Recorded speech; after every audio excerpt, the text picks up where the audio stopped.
पैसा एक ऐसी चीज जिसे भिखारी से लेकर बिलियनर तक हर कोई इसे पाना चाहता है। ये सिर्फ कागज का टुकड़ा नहीं पर अपने आप में ही एक नशा है। पैसा एक ऐसी भाषा है जिसे पीएचडी करे क्लार्क से लेकर अनपढ़ एमएलए तक सब जानते हैं। ये पैसा ही तो है जिसने जंगलों में रहने वाले इंसान को इन बादलों को छूती इमारतों से लेकर हवा से भी तेज दौड़ने वाली गाड़ियों में बिठाया। पैसा एक ऐसा कागज का टुकड़ा जिसकी खुद में कोई औकात नहीं पर ये आपको दूसरी चीजों की कीमत बताता है। अब सवाल ये है कि पैसे में आखिर इतनी ताकत आई कहां से? चलो थोड़ा डिटेल में समझते हैं। आज से हजारों साल पहले इंसान लेन देन के लिए बार्टर सिस्टम का यूज करता था, जहां एक चीज खरीदने के लिए आपको कोई दूसरी चीज देनी पड़ती थी।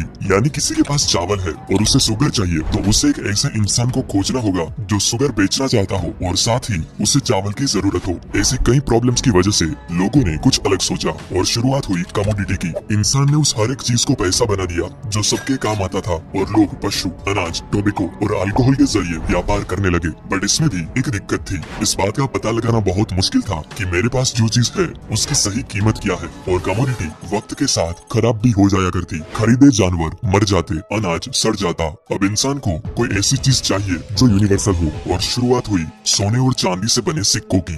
लेकिन इस दो टांग वाले जीव को इसमें भी प्रॉब्लम थी, क्योंकि वो वजनदार सोने को लेकर घूमना फिरना और साथ ही चोरी का डर। तो कुछ सुनार और दूसरे लोगों ने मिलकर एक उपाय निकाला। उन्होंने लोगों से कहा कि तुम अपना सोना हमारे पास रख दो, हम उसे संभाल कर रखेंगे। बदले में वो सुनार उसे कागज का टुकड़ा दे देता जिसमें लिखा होता कि मेरे पास आपका इतना सोना रखा हुआ है, जिसे IOU कहा जाता। IOU मतलब कि मैं तुम्हारा कर्जदार हूँ, जिसे दिखाकर लोग कभी भी अपना सोना वापस ले जा सकते। सबको ये आइडिया काफी अच्छा लगा और लोगों ने अपना सोना उसके पास रखना स्टार्ट कर दिया। लेकिन फिर कुछ टाइम बाद सुनार लोगों को रियलाइज हुआ कि ये सिस्टम बनाने के बाद ऑलमोस्ट कोई भी इंसान अपना सोना लेने वापस आता ही नहीं और सब बस उस रसीद के जरिए ही व्यापार करने लगे थे, क्योंकि सबको यकीन हो गया था कि रसीद है मतलब सोना भी होगा ही। अब ये चीज समझने के बाद सुनार लोगों को लालच आ गई। अब उनके हाथों से बनी रसीद ही पैसा बन गया था, इसीलिए उन्होंने फर्जी रसीदें बनाना स्टार्ट कर दी। उनके पास तो सोना होता भी नहीं था, लेकिन फिर भी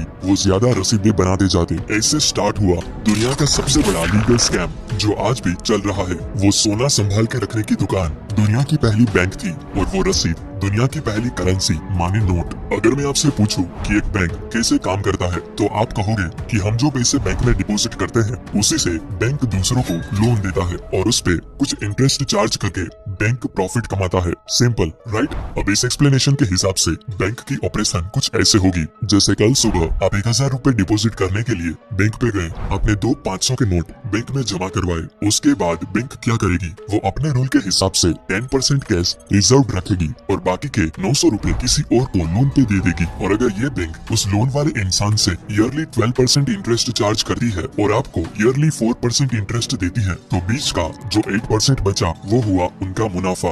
राइट? इसी बेसिक प्रिंसिपल पे दुनिया के सारे कमर्शियल बैंक्स ऑपरेट करते हैं। लेकिन बैंक्स बस ऐसे ही पैसा नहीं कमाते, इसके पीछे एक बहुत बड़ी गेम छुपी है जो मैक्सिमम लोगों को नहीं पता। और वो गेम ये है कि बैंक्स आपके 1000 रुपए की डिपॉजिट को आराम से 10,000 रुपए बना के उससे बिजनेस कर सकती है। और वो कैसे होता है चलो समझते हैं। मानो आप 1000 रुपए बैंक में जाके डिपॉजिट करते हो, बैंक अपने रूल के हिसाब से 10% कैश रिजर्व रखेगी और बाकी के 900 रुपए किसको लोन पे दे देगी। पर ध्यान से देखिए यहाँ हुआ क्या। आपको अपने पैसे डिपॉजिट करने के बाद अगर आपका बैलेंस चेक करोगे तो आपको वो ही 1000 रुपए दिखाया जाएगा। और इधर जिस इंसान ने लोन के लिए अप्लाई किया था और बैंक ने उसे लोन दिया, वो भी अपना बैलेंस चेक करेगा तो उसको भी 900 रुपए दिखाई देंगे। इसका मतलब आप दोनों के हाथों में 1000 और 900 रुपए की परचेजिंग पावर है, जबकि एक्चुअली उस बैंक के पास बस 1000 रुपए ही कैश है। मतलब उस बैंक ने बस अपने कंप्यूटर पे कुछ नंबर्स टाइप करके मार्केट में एक्स्ट्रा 900 रुपए की करेंसी क्रिएट कर दी, जो कि ऑफ कोर्स वर्चुअल है,